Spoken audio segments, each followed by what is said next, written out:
Bonjour et bienvenue à Plein Air sans limite. Eh bien, c'est une autre magnifique journée aujourd'hui, une journée dont on va profiter au maximum puisque nous allons faire du kayak. Nous sommes aux abords du lac Saint-Pierre, tout près de Pierreville, et je vous présente tout de suite notre compagnon pour la journée d'aujourd'hui, Jean-Martin Lavoie de Alcigan-Teku. Est-ce que c'est bien ça? Exactement, oui, exactement. Bon, ça fait plaisir de t'accueillir, Claudine, ça me fait chez moi. plaisir d'être ici aujourd'hui. Oui. Ben écoute, Alcigan-Teku quand même, t'as pas choisi un nom facile, là. C'est pas un nom facile, ça a une signification, c'est un mot abénaki. C'est un nom abénaki qui représentait la rivière Saint-François anciennement, qui voulait dire rivière aux algues et coquillages. Donc, en faisant mes recherches, en lançant mon projet, ben c'est quelque chose d'original que j'ai trouvé, puis que je me suis dit que ça pourrait bien représenter mon entreprise. C'est un beau nom et c'est une belle signification aussi. Ouais. Et aujourd'hui, on est aux abords du lac Saint-Pierre, donc c'est presque une mer intérieure, mais on va le fréquenter un petit peu parce que tu nous amènes ailleurs.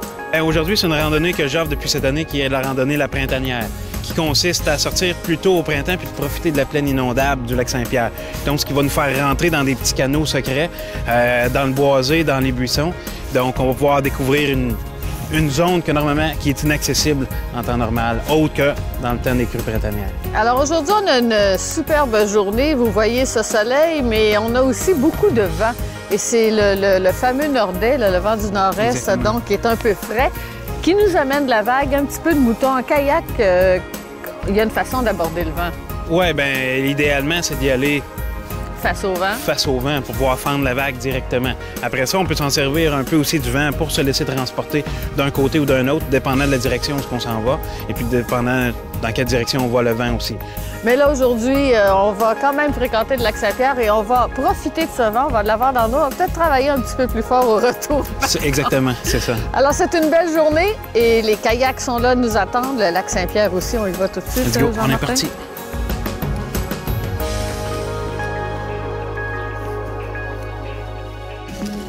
Et c'est parti!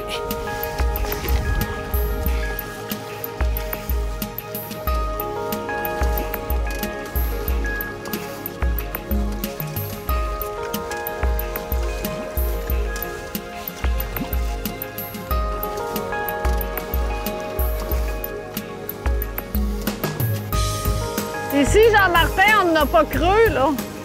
Tu dois avoir environ 3 pieds d'eau, 3 pieds. 3 pieds seulement, à peu près, c'est ça.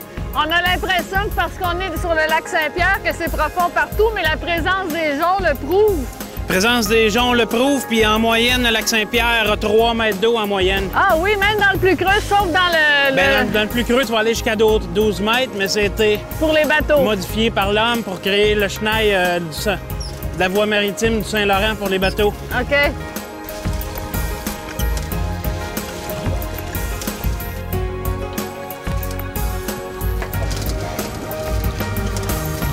Le lac Saint-Pierre a vraiment ses particularités. Je ne sais pas si c'est parce qu'il essaie de se trouver des clients pour son illustre patron, mais il faut vraiment le respecter et surtout pas le sous-estimer.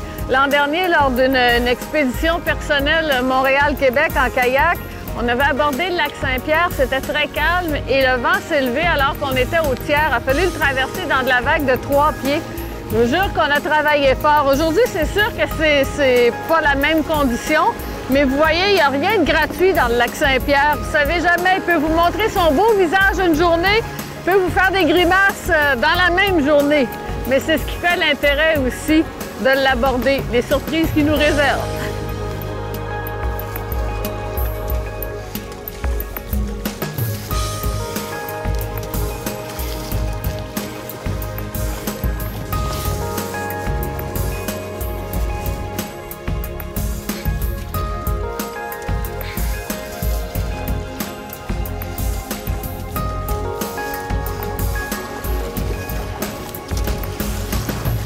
La vague est quand même assez importante parce que elle est courte, on peut pas vraiment la surfer puis en profiter, mais elle roule sur le bateau, alors il faut vraiment être attentif à ce qu'on fait.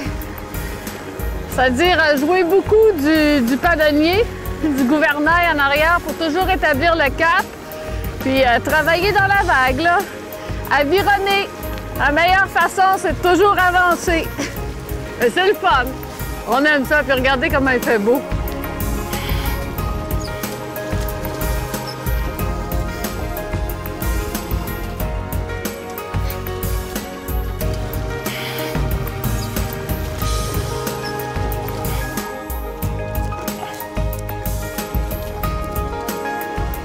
On va quitter le lac Saint-Pierre dans quelques instants. On va rentrer à l'intérieur des terres.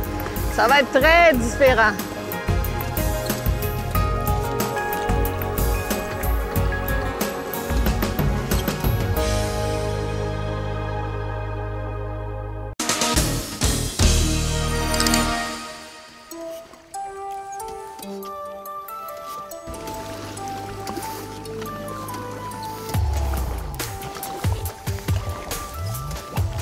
Alors ça, c'est un canal qui rentre à l'intérieur?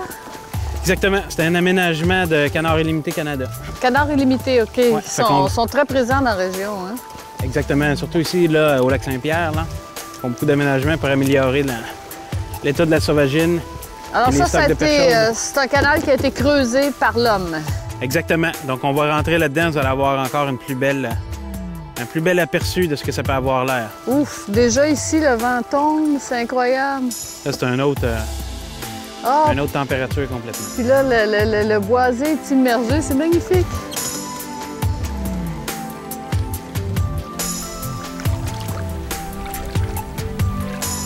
Oh, est-ce que c'est beau!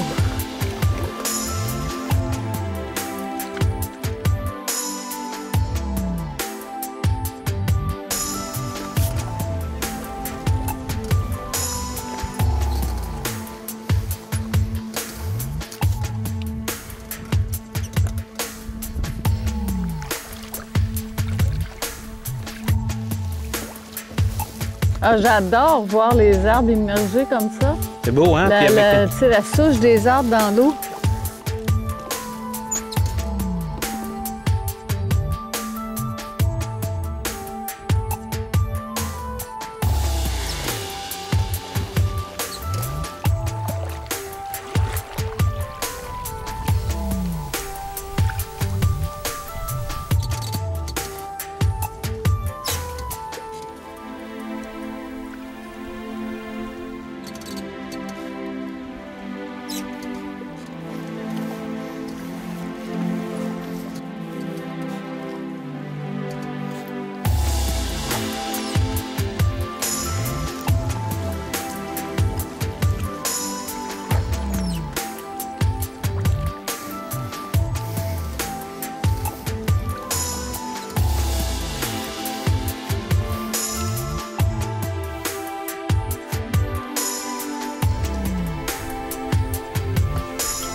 Ben, savais-tu pourquoi que ça se nomme le lac Saint-Pierre, en fait?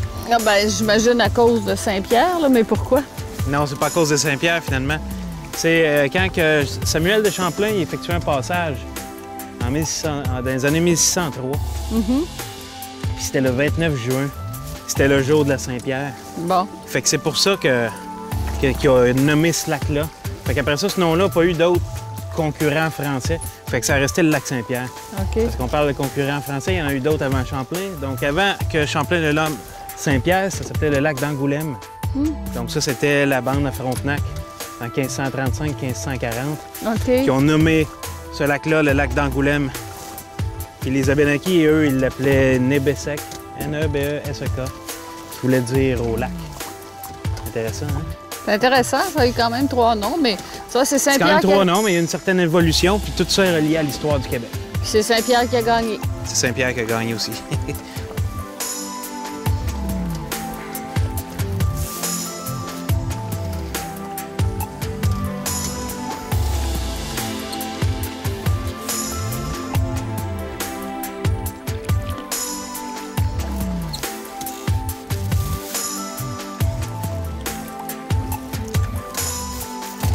Là, on sent ici qu'il y a un petit remblai. Il y a quelque chose de l'autre côté.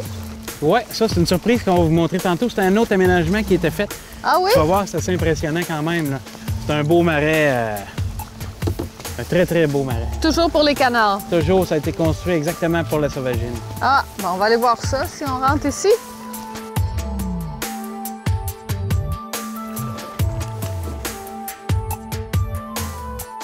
C'est un endroit magnifique. Je serais même portée à parler à voix basse parce que c'est quasiment un sanctuaire ici, un sanctuaire d'oiseaux. C'est très beau. C'est pour ça que ça a été fait d'ailleurs. Ben oui, ça a été fait, comme on parlait tantôt, tu sais, c'est Les marais ont beaucoup été négligés dans le passé et tout ça, puis on ne s'est pas rendu compte de la valeur que ça avait au niveau écologique. Donc, à Canards Illimité Canada, bien, ils ont des missions bien spéciales de justement réaménager en fonction de la faune puis de la flore, surtout de la sauvagine. Puis ici, sur le lac Saint-Pierre, c'est pas seulement la sauvagine, c'est aussi pour réaméliorer les stocks de perche chaude, parce que le lac Saint-Pierre, il y a un problème, les stocks de perche chaude sont en grosse diminution. Fait que le fait de faire des canaux et plein d'aménagements comme ça, bien, ça l'aide aussi à la reproduction de la perche chaude pour rétablir les stocks. Alors, regarde, des oiseaux aussi, regarde, on voit des canards depuis tantôt, on voit des hérons, on voit des oiseaux de proie. Sur plus de 300 oiseaux qui sont vus au Québec, plus de 288 ont été vus aux niches ici au lac Saint-Pierre. Donc, c'est toutes les catégories d'oiseaux, là, on les retrouve là, presque à, on ne dira pas 100 là, mais à un gros pourcentage, on les retrouve tous pendant une certaine, soit qui migrent par ici ou soit qui nichent. Ils peuvent vivre ici ou être simplement de passage? Exactement. Donc, de passage, on a l'exemple ici près de Baie-du-Fèvre, c'est le Loi des Neiges. Hein? Donc, Loi des Neiges qui passe l'hiver sur les côtes du New Jersey puis de la Caroline. Donc, ils remontent par ici, puis il y a deux haltes principales au Québec, dont Baie-du-Fèvre puis Cap-Tourmente. Donc, ils peuvent voyager ils peuvent faire de 700 à 1000 km d'une shot pour arriver directement ici à Baie-du-Fèvre. Ça peut voler des oies jusqu'à 70 km/h. En vol, vitesse de croisière 50-55 km/h. Donc, ils vont remonter jusqu'au Nunavut, dans le nord du Québec, pour justement la reproduction. Fait que ça, c'est un bel exemple de ceux qui passent ici durant la migration. Puis de ceux qui nichent, bien, on a le canard colvert. Là, On a une faune, c'est ça, de canards, une faune ailée importante, une faune aquatique aussi, j'imagine. Faune aquatique, bien, regardez, il y a des grenouilles, hein? Puis il y a beaucoup d'animaux qui tirent profit aussi de ces aménagements-là, dont le rat musqué, on peut voir du castor aussi. Même dans des mammifères aussi, on va aller dans le chevreuil, même des orignaux aussi, sûrement. Les orignaux aussi? Oui, ça arrive sud du lac Saint-Pierre, il y en a beaucoup. Bien, beaucoup. C'est pas renommé pour les orignaux, là, mais on en voit. On voit souvent des pistes aussi.